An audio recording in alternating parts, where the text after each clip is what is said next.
Hello दोस्तों। आज की मूवी है अ हार्ड डे। इस फिल्म की IMDb रेटिंग है 7.2। यह एक south Korean action thriller film है और 2014 में ये रिलीज हुई थी। तो चलिए देखते हैं आज इस फिल्म की कहानी हिंदी में।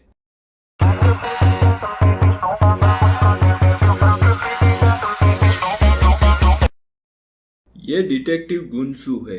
इनकी माँ आज मर गई है। वो फ्यूनरल में था, तभी उसे कॉल आता है कि इंटरनल अफेयर्स की रेड होने वाली है, जल्दी आ जाओ। वो फ्यूनरल से भागता है। वो गम में था तो उसने थोड़ा ड्रिंक भी किया था। तभी वो रास्ते में एक कुत्ते को हॉर्न करके भगाता है, मगर उसे मिरर में देखते वक्त उसकी गाड़ी किसी इंसान से टकरा जाती है। रास्ते पर कोई नहीं था। गुनसू गाड़ी से उतर के उस इंसान के पास जाता है, देखता है तो वो मर गया था। तभी उसकी बहन का फोन आता है कि मीना, जो कि गुनसू की बेटी है, उसके लिए केक लाने को कहती। गुनसू सामने से आती पुलिस की गाड़ी को देख लाश रोड के किनारे लेता है और छिप जाता है। कार दूसरे रास्ते मुड़ जाती है। गुनसू लाश को कार कवर में लपेटकर अपनी गाड़ी के ट्रंक में छिपा देता। वहां इंटरनल अफेयर्स वालों ने पूरी लिस्ट निकाली थी। पूरे डिपार्टमेंट को नंगा कर दिया था। सब रिश्वत का रिकॉर्ड लाए थे। गुनसू और उसके चीफ सहित सब करप्ट थे। वो लोग सारे पैसे सील करते हैं और पूरे डिपार्टमेंट पर चार्ज लगाते हैं। गुनसू आगे जाता है तो वहां पुलिस चेक पोस्ट। ऑफिसर ली उसे ड्रंक पाता है और उसकी गाड़ी के शीशे में क्रैक देखता है तो उसे गाड़ी से उतरने मजबूर करता है। सब पुलिस वाले गुनसू को घेर लेते हैं और सवाल करते हैं। गुनसू बताता है कि वो खुद एक डिटेक्टिव है और आज उसकी माँ चल बसी है तो उसने थोड़ी पी थी। हम सब पुलिस वाले ही है, जाने दो मुझे। मगर वो लोग आईडी मांगते, जो कि अभी गुनसू के पास नहीं। वो आईडी नंबर लिखवाता है, मगर कुछ पुलिस वाले उसकी कार के ट्रंक चेक करने जाते हैं तो गुनसू उन सबको मारने लगता है। वो लोग टीयर गन और स्टन गन से उसे गिरा देते हैं। तभी उन्हें रेडियो सिग्नल से कंफर्मेशन आती है कि हाँ, ये डिटेक्टिव गुनसू ही है। सबकी फट जाती है। उन्होंने एक डिटेक्टिव के साथ ये सब किया था। गुनसू उठता है और सबकी क्लास लेता है। उसे मैसेज आता है कि इंटरनल अफेयर्स वाले सब लेके चले गए। तो वहां से वो सीधा घर निकलता है। घर आते ही उसके पैरों के पास एक खिलौना आता है। वो रिमोट से चलने वाला रेंगता हुआ सोल्जर था। उसकी बेटी मीना केक मांगती, मगर ना होने पर नाराज होकर चली जाती। गुनसू के स्टाफ वहां पर आते हैं, बाद में बाहर मिलते हैं। यह है डिटेक्टिव सांग हो। यह बताता है कि गुनसू को यह सब चार्ज अपने ऊपर ले लेना चाहिए, क्योंकि सब एक साथ डूबे इससे अच्छा कि गुनसू एक ही फंसे। बात सही थी, मगर किसी को यह नहीं मालूम था कि गुनसू की मेंटल प्रेशर क्या थी। वो उल्टा सेंगहो पर भड़क जाता है और उसके सारे काले काम गिनाने लगता है। पूरा डिपार्टमेंट करप्टेड था। गुनसू की बहन आती है और आखिरी बार माँ को देखने अंदर बुलाती। सब अलग हो जाते। गुनसू की माँ को कॉफिन बॉक्स में रखा जाता है। फिर कॉफिन घर का डायरेक्टर कॉफिन को सील करने के लिए उसके ढक्कन को वुडन नेल लगाता है। गुनसू को मैसेज आता है इंटरनल अफेयर्स वाले घर पे भी आ सकते और तलाशी ले सकते। उसे वेंटिलेशन डक्ट दिखता है। कॉफिन सील हो जाती है। सब बाहर निकलते। वो दौड़ता है और बाहर निकल जाता है। वो अपनी कार बाहर की ओर निकलते वेंटिलेशन डक्ट के पास रखता है और डक्ट की जाली खोल के उसमें वो केबल से बंधा सोल्जर का खिलौना अंदर फेंकता है। वो कुछ बलून्स लेके वापस आता है और उस कॉफिन घर के डायरेक्टर को अपनी माँ के साथ अकेले में कुछ वक्त गुजारने देने की रिक्वेस्ट करता है। वो 12 बजे तक की छूट देता है। उसके जाते ही गुनसू चेयर पर बैठ गया और धीरे से बलून छोड़ दिए, जिससे सीसीटीवी के आगे बलून्स आ गए ताकि कोई कुछ ना देख सके। वो वेंटिलेशन डक्ट के पास टेबल रख के उस खिलौने को रिमोट से आगे लाने की कोशिश करता है, मगर उसकी रेंज लिमिटेड थी तो ठीक से सिग्नल नहीं पकड़ता था। सोल्जर थोड़ा थोड़ा आगे रेंगता हुआ आता है, तभी रुक जाता है और फायरिंग की आवाज करता है। गुनसू की जान निकल जाती। आवाज पूरी डक्ट में आती है। जैसे तैसे वो खिलौना डक्ट के छोर तक आता है। वहां कॉफिन के ढक्कन की वुडन नेल्स वो अपने जूते की रस्सी से निकाल लेता है। तभी कॉफिन घर की एक स्टाफ को लगता है अंदर कुछ आवाज आ रही है, तो वो सिक्योरिटी गार्ड को बुला लेती है। गुनसू ने दरवाजा लॉक करके रखा था तो नहीं खुलता। अंदर वो उस केबल से लाश को खींच रहा था। सिक्योरिटी सीसीटीवी वाले को देखने को बोलता है। उसे बलून की वजह से कुछ नहीं दिखता तो वो कॉफिन डायरेक्टर को चाबी देके भेजता है। वहां गुनसू बॉडी को अपनी माँ की बॉडी के साथ रख के कॉफिन का ढक्कन फिर से बंद करता है और नेल्स अपने जूतों से फिट करता है। सब काम पूरा हो जाता है और वो जैसे कुछ हुआ ही ना हो ऐसे कुर्सी पर बैठ जाता है। तभी कॉफिन से कोई रिंग बजती है। गुनसू की हालत खराब हो जाती है, क्योंकि अब 12 बजने में 1 ही मिनट था। और वो कॉफिन घर का डायरेक्टर भी चाबी लेके आ रहा था। फोन दोबारा बजता है। गुनसू इतना डरा हुआ था कि वो अपनी मरी हुई माँ से मदद मांगता नजर आता है। डायरेक्टर दरवाजा खोलता है और गुनसू को अपनी माँ के पास कांपता और घबराता कुर्सी में बैठा देखता है। फिर फोन बजे उससे पहले गुनसू निकल रहा होता है। तभी डायरेक्टर उसे रोकता है। फिर से जान निकल जाती है। वो उसे बलून ले जाने को कहता है और गुनसू की सांस वापस आती है। दूसरे दिन सुबह कॉफिन को दफनाया जाता है। सब फैमिली वाले रो रहे थे। गुनसू ने लाश से छुटकारा पा लिया था। अब उसे अपनी गाड़ी को ठीक करवाना था, तो वो रास्ते में पड़ी पुलिस की गाड़ी को ठोक देता है और वो कार इंश्योरेंस में डाल देता है और बम्पर और फ्रंट ग्लास बदल देता है। ऑफिस आता है तो वहाँ नए वेपन का डेमोन्स्ट्रेशन हो रहा था। वो पुलिस ऑफिसर उसे एक ग्लास की पेटी में रखता है और बताता है कि ये रिमोट से एक्टिवेट करने से 2 मिनट बाद फटता है। तभी रेड के बाद आज गुनसू पहली बार स्टाफ वालों से मिल रहा था। चीफ कहता है इंटरनल अफेयर्स वालों ने पैसे हड़प लिए और मामला रफा दफा कर दिया, जिस पर गुनसू सांगहो को मजाक करता है। चीफ कहता है उसी ने मामला सेटल करवाया, वरना हम सब फंस जाते। तभी धमाका होता है। वो वेपन वाकई में जबरदस्त। ऑफिस में चीफ सबको बताता है उन्हें एक लीड मिली है एक मर्डरर की, और सबको उसका डेटा प्रिंट में देता है। उसका नाम था ली ग्वान मीन। गुनसू देखता है तो वो आदमी वही था जो उसकी कार से टकरा कर मर गया था। उसकी लीड अब कैसे हो सकती है, मगर किसी को बता तो नहीं सकता। तो वो सब उस जगह जाते हैं। वहां पर देखते हैं तो कुछ नहीं मिलता, पर वो कुत्ता जो एक्सीडेंट के दिन भी था, उसे देख गुनसू को लगता है कि अगर ये यहाँ है तो एक्सीडेंट भी यहीं कहीं हुआ होगा। उस दिन वो नशे में था तो जगह ठीक से याद नहीं थी। वो बाहर रास्ते तक आता है तो उसे पता चलता है कि यही एक्सीडेंट की साइट है और ली ग्वान मीन यहीं रहता था। वो उससे कोई सबूत छूट तो नहीं गया चेक कर रहा था। तभी एक नया पुलिस वाला आके उसे रोकता है। गुनसू अपनी आईडी दिखाता है। तभी सांगहो उसे जानता था तो वो सबको उस पुलिस वाले से मिलवाता है। उसका नाम था ली जिन हो। वो दरअसल लेफ्टिनेंट पार्क चेंग मिन की टीम में था, जिसकी मदद से सांगहो ने इंटरनल अफेयर्स वालों से पीछा छुड़वाया था। ली जिन हो बताता है यहाँ एक हिट एंड रन एक्सीडेंट की लीड मिली और एक्सीडेंट करने वाला लाश भी साथ ले गया, ऐसा कॉल आया था। अब सीसीटीवी फुटेज देखनी पड़ेगी। ये सुन गुनसू ऊपर देखता है तो खंभे पर सीसीटीवी था। जान ही निकल गई थी गुनसू। चीफ कहता है हमें भी देखनी चाहिए फुटेज, क्या पता ली ग्वान की भी कुछ जानकारी मिल जाए। गुनसू चुप चुप के मूवी के बांडिया की तरह दौड़ के आता है। मैं देखने जाऊंगा, मगर चीफ उसे ओमपुरी की तरह जाने से मना कर देता है कि सांग हो जाएगा। वो लेफ्टिनेंट पार्क को ड्रिंक्स देके उसका शुक्रिया भी करेगा। तुम तो उसे जानते ही नहीं। भाई के बुरे दिन अब भी चल रहे हैं। सांगहो और लीजिन दोनों फुटेज देख रहे थे। तभी गुनसू वहां नाश्ता लेकर आता है। सांगहो खुश हो जाता है, उसे भूख लगी थी। वो खाना स्टार्ट भी कर देता है। अचानक वो लीजिन को रिवाइंड करने को कहता है और एक कार को देख के बोलता है इसी ने उसे उड़ाया है। लीजिन समझ नहीं पाया। सांगहो बताता है बाकी की गाड़ियों में यहाँ से गुजरते वक्त ब्रेक लाइट नहीं थी, इसकी चालू हुई, जरूर कुछ आगे होगा और टक्कर हुई होगी। तभी वो कुत्ता भी दिखता है, मतलब ये गाड़ी कंफर्म हिट एंड रन की थी। गुनसू वहीं देख रहा था, वो गाड़ी उसी की थी। वो लोग रिवाइंड करके गाड़ी के मॉडल निकालते हैं। गाड़ी थी ब्लैक कलर की लॉड्जे।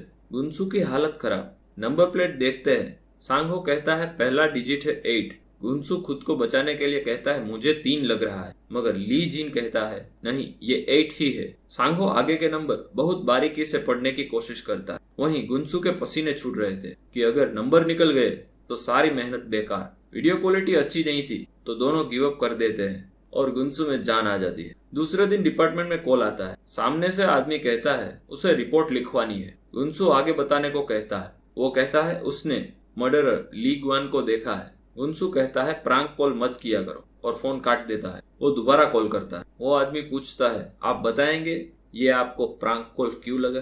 गुनसू पूछता है ठीक है बताओ अब वो कहाँ है। वो कहता है यही तो मैं तुमसे पूछता हूँ। वो आकाश में उड़ गया कि जमीन में दब गया। गुनसू कांपने लगता है। वो फोन काट देता है। दोबारा कॉल्स आते। उसके मोबाइल में भी अननोन आईडी से कॉल आते हैं। थोड़ी देर बाद गुनसू उठता है, पूछता है कौन हो तुम। वो बताता है जिसने देखा कि तुमने ली ग्वान को मार डाला। गुनसू डिपार्टमेंट से बाहर आ जाता है और बहाने दिखाता है कि कोई गलतफहमी हुई, मगर वो आदमी उसे ब्लैकमेल करता है। अगर तुमने फोन काटा तो वो रिपोर्ट लिखवा देगा। तभी ग्राउंड स्टाफ की आवाज गुनसू को फोन में सुनाई देती, मतलब वो यहीं कहीं था। वो आसपास देखता है और फोन बूथ पर एक आदमी को देखता है। वो उसकी ओर दौड़ता है। वो आदमी टैक्सी में बैठ के भाग जाता है। गुनसू उसका पीछा करता है, मगर वो आदमी उसे काफी दौड़ा के परेशान करता है। गुनसू गाड़ी में सो गया था। उसके दिमाग में यही सब बातें घूम रही थी। तभी सांगो उसे उठाता है। सांगो बताता है, हम लोग वहां गए थे जहां तुम्हारी माँ को दफनाया गया था। हमें ली के फोन की आखिरी लोकेशन मिली थी, मगर सिग्नल ठीक नहीं था तो परफेक्ट लोकेशन ना मिल पाई। गुनसू एक मुसीबत से निकले तो दूसरी उसके सामने आ जाती है। सांगो पूछता है कि तुमने बम्पर बदलवाया? गुनसू कहता है, हाँ बताया तो था।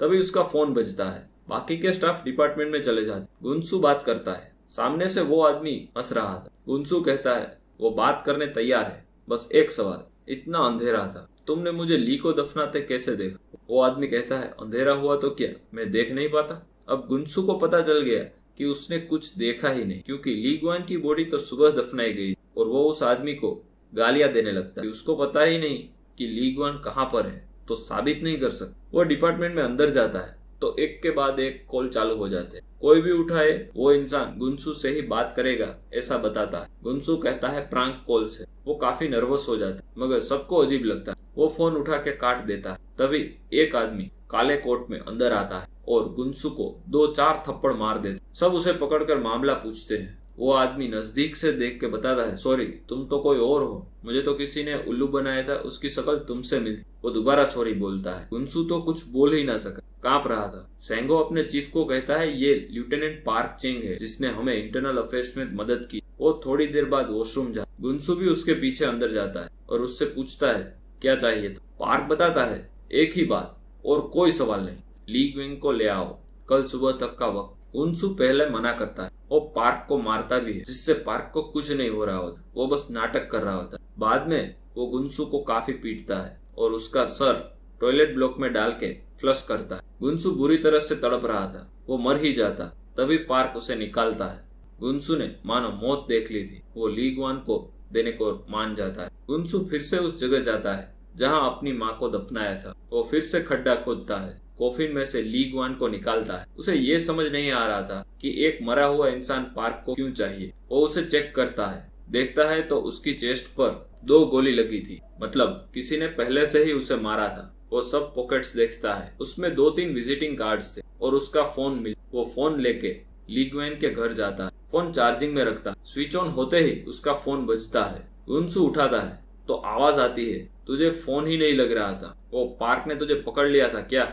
और रिस्पॉन्ड ना होने पर वो डर कर फोन काट देता है। गुनसू लाश को वहीं छोड़ डिटेक्टिव नेम को उस नंबर को ट्रेस करने को कहता है। उसे जानना था पार्क ली के पीछे क्यों पड़ा था।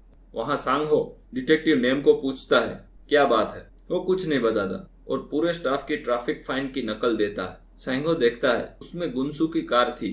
गाड़ी आगे से डैमेज थी और नंबर 8 से शुरू होता था और फाइन 21 तारीख का था, जबकि गुनसू ने बोला था उसकी गाड़ी 23 को टकराई थी।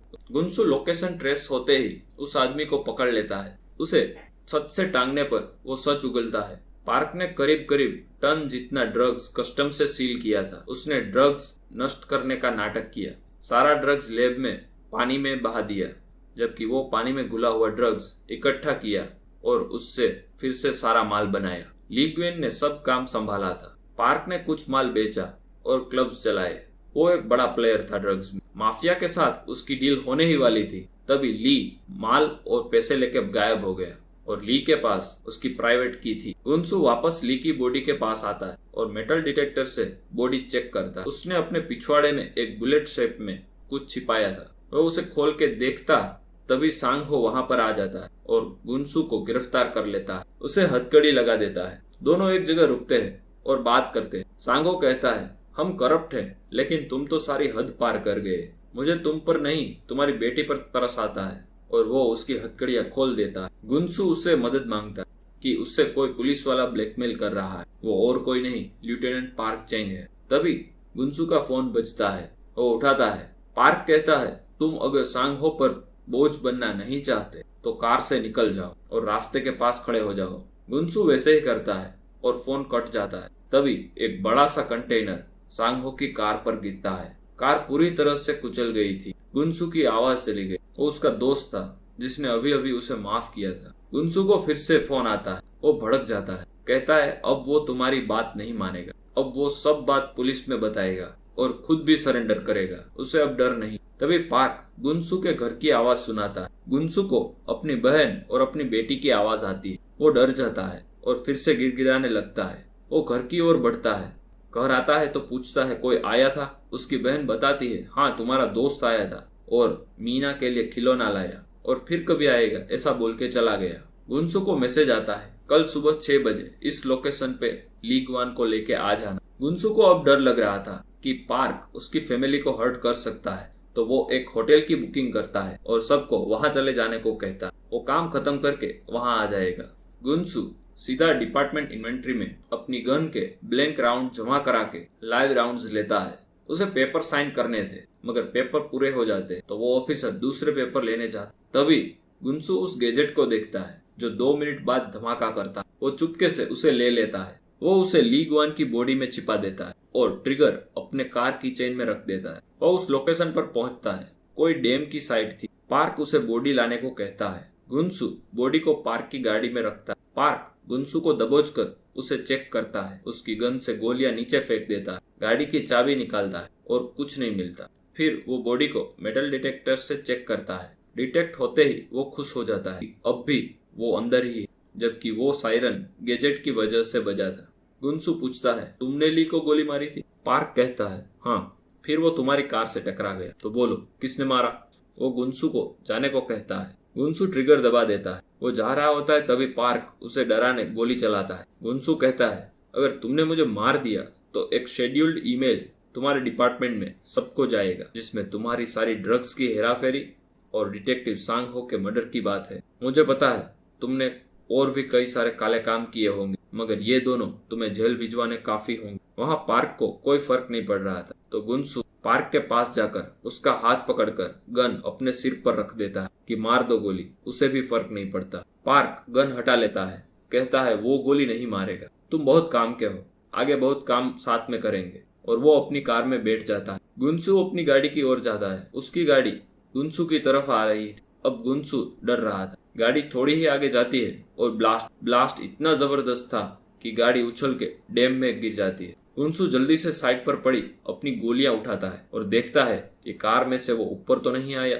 फिर वो वहां से घर चला जाता है। घर से वो होटल के लिए निकल रहा था तो वो अपनी गन कबर्ड के ड्रॉवर में रखता है और निकलने के लिए दरवाजा खोलता है तो सामने होता है पार्क। वो जख्मी था मगर जिंदा था। वो कहता है अच्छा है तुम घर पर ही हो और वो वॉशरूम में जाता है। गुनसु की तो आंखें फट गई थी कि उस धमाके में पूरी गाड़ी उछल गई थी। यह कैसे बचा होगा? पार्क बाहर आता है और गुनसु की काफी धुलाई होती। वो उस घर की ऑलमोस्ट सारी चीजों से उसे मारता है। उस पर कबर्ड भी गिराता है। आखिर में ड्रॉवर में पड़ी गन लेने की दोनों कोशिश करते हैं जो कबर्ड नीचे गिरने से ड्रॉवर के स्क्रू में अटक गई थी। पार्क के हाथ में आते ही वो खींचता है और ट्रिगर दब जाता है। गोली उसके सिर पर लग और वो वहीं मरता है। गुनसु नए कमिश्नर के सामने सब क्राइम कबूल करता है और सरेंडर होने को रेडी होता है। कमिश्नर चीफ से बात करते हैं। इनके और पार्क के क्राइम रिकॉर्ड में ड्रग्स की हेराफेरी, murder of detective, hit and run, सबूत मिटाना, ये सब था जो लोगों में पुलिस की इज्जत मिटा देता। कमिश्नर चीफ पर जिम्मेदारी डाल देते हैं ताकि गुनसु जेल ना जाए। चीफ गुनसु की जिम्मेदारी लेता है और सब मामला रफा दफा करता है। कोई न्यूज बाहर नहीं आती। गुनसु रिजाइन कर देता है। वो अब वहाँ जॉब नहीं कर सकता। चीफ उसे समझाते हैं मगर उसके सामने उसका दोस्त बैठता था। वो जगह अब खाली थी और उसकी वजह से वो मरा था। गुनसु बताता है वो कोई और जॉब कर लेगा। वो फैमिली के साथ फिर से अपनी माँ की कब्र के पास जाता है और कॉफिन डायरेक्टर से अच्छी तरह से कब्र बनाने को कहता है। उसे पछतावा था उसने लाश को छिपाने अपनी माँ की कॉफिन में ली की डेड बॉडी रखी। वो एक अच्छा बेटा था मगर हालात ने उसे ये सब करने मजबूर कर दिया था। वो अपनी बेटी को अपनी दादी को गुड बाय बोलने को कहता है। मीना एक पेपर कप में जमीन से इकट्ठी की हुई चीजें कब्र के पास रखा। गुनसु को वो बुलेट जैसी चीज दी जो कि लीग वन की बॉडी से निकली थी। वो उसे रख लेता है। उसे लीग वन की पॉकेट से कुछ विजिटिंग कार्ड्स भी मिले थे। वो देखता है तो उसमें से एक पिगी बैंक का था। वो एक बैग लेके वहां जाता है। मालिक खाना खा रहा है। उसका आदमी कहता है क्लाइंट पैसे उठाने आया है। वो लोग प्राइवेट की मांगता है। देख के बताता है ये क्लाइंट हमारा ही है मगर इसे नहीं देखा कभी। आईडी देख ले। बॉस मना करता है। वो कहता है हम प्राइवेट की से काम करते हैं, आईडी देखेंगे तो धंधे से बाहर निकल जाएंगे। वो गुनसु को लेकर उसकी प्राइवेट की से एक ताला खोलता है। गुनसु अंदर जाके की पर लिखे नंबर्स एंटर करता है और दरवाजे का लॉक खुलता है। वो लाइट ऑन करता है तो मुंह खुला ही रह जाता है। मूवी यहीं पर खत्म हो जाती है। तो बताइए आपको ये मूवी कैसी लगी? अपने विचार इस फिल्म के बारे में जरूर कमेंट करना और वीडियो अच्छी लगे तो लाइक और सब्सक्राइब भी कर देना। बाय दोस्तों।